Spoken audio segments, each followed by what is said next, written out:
Assalamualaikum warahmatullahi wabarakatuh. Kami dari kelompok 1 akan mempresentasikan hasil optimasi fermentasi kami melalui minuman yaitu Switchel. Sebelumnya, saya akan memperkenalkan anggota dari kelompok kami. Untuk anggotanya ada Akmal, Chelsea, Giandra, saya sendiri, Julianisa, dan Mei Winarni. Baik, langsung saja kami akan menjelaskan hasil fermentasinya. Yang pertama ada latar belakang. Apa sih minuman Switchel itu? Switchel adalah minuman tradisional berbahan dasar jahe, cuka, dan pemanis alami. Mengapa minuman fermentasi? Mengapa nggak yang lain? Di sini hal ini dikarenakan tren minuman fermentasi akhir-akhir ini meningkat. Terus adanya manfaat kesehatan yang bisa didapatkan dari minuman fermentasi itu, seperti probiotik dan manfaat kesehatan untuk pencernaan. Di sisi lain, perlu adanya inovasi Switchel melalui fermentasi untuk meningkatkan nilai fungsional dari Switchel itu. Selanjutnya ada rencana sampel. Untuk variasi waktu pada fermentasi terbagi menjadi 3, yaitu ada 0 hari, 1 hari, dan 2 hari. Lalu pada jumlah sampel minimal melakukan 3 kali pengulangan pada setiap perlakuan. Selanjutnya ada media atau alat dan bahan. Untuk alatnya yaitu ada kain penutup, kertas lakmus atau pH meter, lalu ada timbangan dan gelas ukur. Untuk bahannya yaitu ada jahe segar, gula merah atau madu, air matang, dan cuka apel. Saya Mei Winarni Hirbara. Di sini saya akan menjelaskan mengenai manfaat dan juga kondisi penyimpanan dari Switchel. Manfaat dari Switchel fermentasi yaitu sebagai rehidrasi alami yang dapat membantu menggantikan cairan dan elektrolit tubuh. Selain itu, kandungan jahe berfungsi sebagai antiplasmi yang dapat membantu mengurangi peradangan. Cuka apel dapat membantu melancarkan pencernaan serta meredakan kembung dan juga mual. Switchel juga merupakan sumber antioksidan yang dapat membantu melindungi sel dari stres oksidatif, meningkatkan daya tahan tubuh, mendukung metabolisme, dan juga berpotensi membantu pengaturan gula darah. Untuk kondisi penyimpanan, Switchel difermentasi pada suhu ruang sekitar 25-30 derajat Celcius. Wadah yang digunakan harus tertutup rapat tetapi memungkinkan gas keluar agar proses fermentasi berjalan dengan baik. Produk juga harus terhindar dari paparan sinar matahari langsung untuk menjaga kualitas fermentasi. Lama fermentasi yang digunakan pada penelitian ini adalah 1-3 hari sesuai perlakuan yang diberikan. Selanjutnya ada hasil pengamatan. Pada penelitian ini, fermentasi dilakukan selama 48 jam dengan mengamati perubahan karakteristik sampel sebelum dan sesudah difermentasi. Sebelum fermentasi atau dalam waktu 0 jam, sampel berwarna oranye cerah.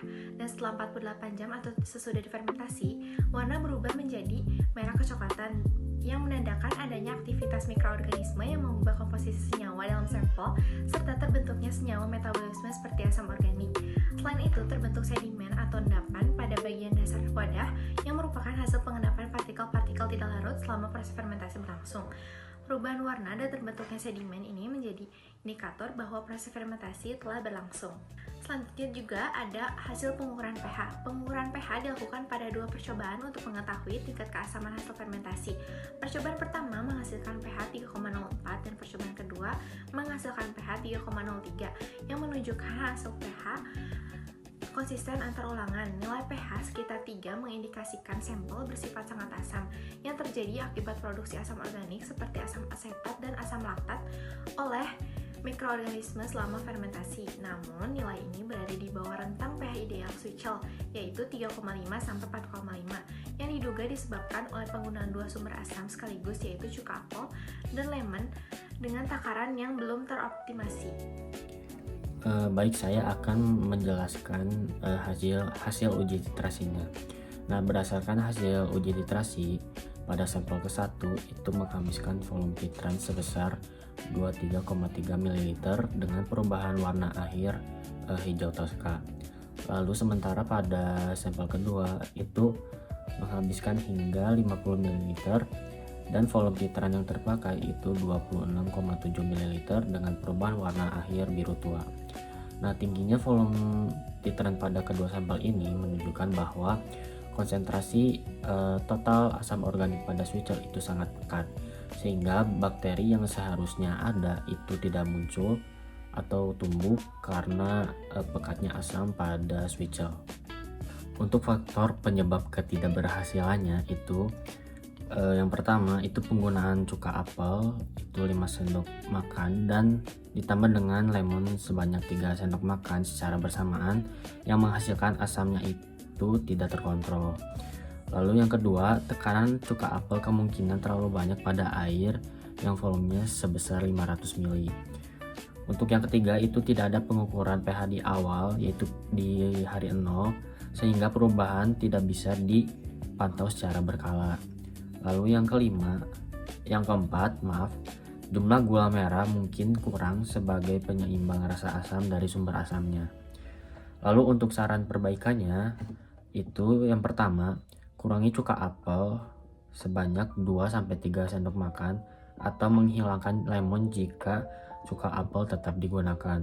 Lalu yang kedua, lakukan pengukuran pH di awal sebagai baseline sebelum fermentasinya dimulai. Yang ketiga, pantau pH selama 24 jam untuk mengetahui titik optimal fermentasinya. Lalu yang keempat, ulangi percobaan dengan satu sumber cuka saja, misalnya memilih cuka atau lemon dan tidak memakai keduanya. Yang terakhir, kesimpulan mengapa bakteri tidak tumbuh. Berdasarkan hasil pengamatan selama 48 jam inkubasi, tidak adanya pertumbuhan koloni bakteri pada minuman fermentasi Suica disebabkan oleh 2 faktor utama. Yang pertama, kondisi lingkungan yang terlalu ekstrim, yang dimana asamnya kuat. Nilai pH yang berada pada kisaran angka 3,03 sampai dengan 3,04 menunjukkan tingkat keasaman yang sangat tinggi. Sejak awal proses, sebagian besar bakteri, terutama bakteri kontamin atau bakteri yang tidak tahan asam, tidak mampu bertahan hidup pada pH dikurang dari 4,0. Lalu yang kedua, tingginya total asam terlarut. Berdasarkan data titrasi, tingginya volume titran yang dibutuhkan untuk menetralkan sampel yaitu berada di angka 23,3 mili sampai dengan 26,7 mili, membuktikan kandungan asam organik di dalam Suica ini sangat pekat. Kondisi asam yang sangat pekat ini bertindak sebagai agen antimikroba alami yang merusak membran sel bakteri, lisis, dan menghambat aktivitas enzimnya, sehingga bakteri tidak dapat bereplikasi atau tumbuh selama masa inkubasi 2 hari. Sekian dari penjelasan kelompok kami. Mohon maaf bila ada kekurangan atau apapun dalam penjelasan di video kami. Terima kasih yang sudah menyimak dan mendengarkan. Wassalamualaikum warahmatullahi wabarakatuh.